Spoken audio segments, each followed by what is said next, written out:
Sigurado ako kawawa, naawa lang ako to kay General Marbel. He's just taking orders.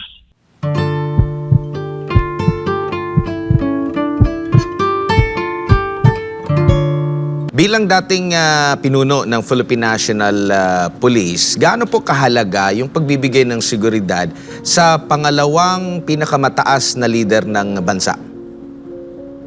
Ay, napakahalaga niyan. Hindi na kailangan itanong yan, Admar, no? Kung gaano kahalaga.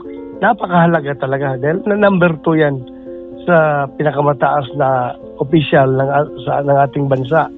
So, kailangan talagang i-secure yan siya properly.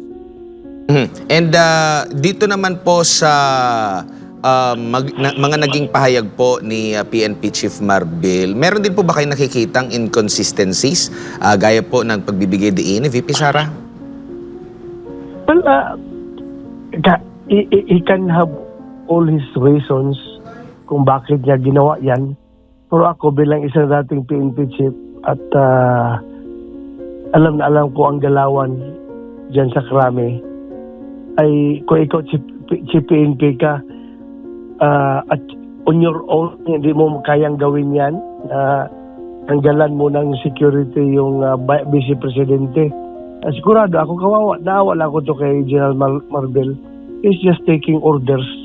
Alam kong pressure din siya kung sino yung nasa taas niya na nagbibigay ng order sa kanya. Walang matapang na Chief PNP na tatanggalan mo na security yung Vice Presidente kung walang nag-order sa'yo na mas taas pa sa'yo. So, yun ang totoo na totoong sitwasyon. Para at least malaman lang din ng ating mga kababayan, kayo din po yung naging PNP Chief, Pangulo pa si dating Pangulong Rodrigo Duterte, yung pagpili ng mga security kay VP Leni, siya rin ba yung pumili kung sino yung kanyang gustong maging escort or security? Of course. Nire-request nila yan sa PNP through the PSPG kung sino yung gusto nila. Hindi naman yung bigyan mo na lang sila na wala silang trust and confidence sa tao. Security yan personal security mo ang involved dyan. So, kailangan pumili ka talaga na kung saan kampante ka, kung kanino medyo nakaka-relax ka. So, ganun talaga yan. Manggagaling talaga yan sa principal ang request kung sino ang gusto niya.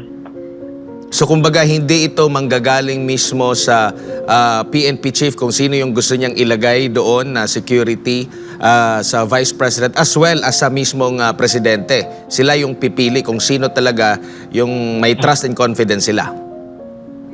Ganun talaga. That should be the ideal situation. Pero pwede rin kung magkaibigan sila, sabihin ng Vice President, ikaw nang bahala magbigay sa akin ng pilihan mo na lang ako dyan ng tao na pwede mong i-assign sa akin. Ikaw nang bahala. Ganon. Kung may mga ganon usapan, pwede rin mangyari. Pero in this case, hindi na sigurado naman tayo na wala silang ganong usapan, no? Dahil yung mga tao na yan sa Vice President Protection Unit ay andyan naman yan sa kay Vice President Sara bago pa naging Chief PNP ito si General Marbel. So sigurado ako walang ganong usapan. Tsaka nagtataka din si VP Sara na lahat ng mga naka-assign sa kanya, lalo na yung galing sa Mindanao, kumbaga lahat, yun, isa din yun sa kanyang mga napuna ay nilipat dito sa Metro Manila. At ang nabanggit ay yung bilang ng kulang daw yung mga pulis dito. Hindi solved dito si VP Sara, lalo na sa target ng kasalukuyang pamumuno ng PNP Chief na 1:500. Makakamit ba yan, Senador, sa panahon na ito na mas mabilis ang pagdami ng populasyon ng publiko kaysa sa bilang ng mga nadadagdag dyan po sa PNP, lalo't may quota po yan yearly? Oo, given the present situation, magdo-double time pa ang PNP talaga para makuha yung quota, yung police to population ratio. At alam naman natin din yung kakulangan sa pundo sa pagre-recruit.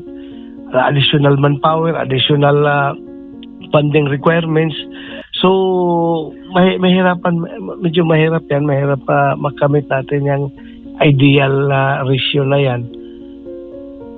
Bago lang si partner Jade, Senador, meron po kayong post at based dito sa pinakahuling data sa post po ninyo, nasa 12,000 engagements na po ito, kabilang na yung maraming 2,000 mahigit na mga komento at halos 3,000 mga shares. Tanong ko lang po, marami na po bang nag-apply dito po sa inyong panawagan na Senador?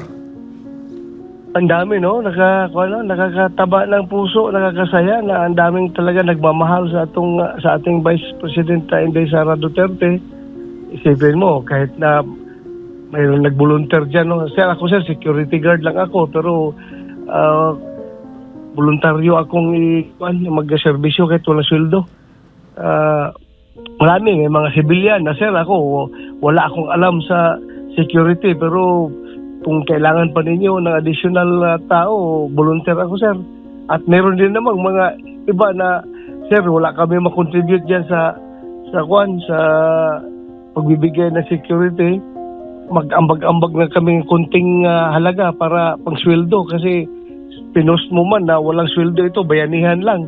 So baka para pang bigay ng makabigay ng tulong dyan kahit na pagkain na lang nila sa yung mga magbo-volunteer na gwardiya. So makita mo yung concern ng mga kababayan natin sa security ng ating pangalawang Pangulo.